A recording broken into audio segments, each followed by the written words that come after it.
محمد رسول الله والذين معه أشداء على الكفار رحماء بينهم تراهم ركعا سجدا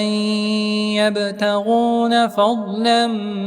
من الله ورضوانا سيماهم في وجوههم من أثر السجود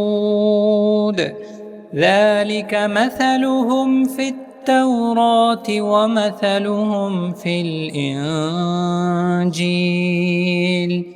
كزرع أخرج شطأه فآزره فاستغلظ فاستوى على سوقه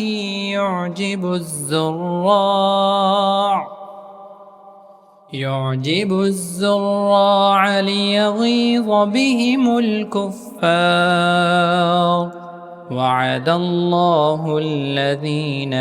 آمنوا وعملوا الصالحات منهم مغفرة وأجرا عظيما.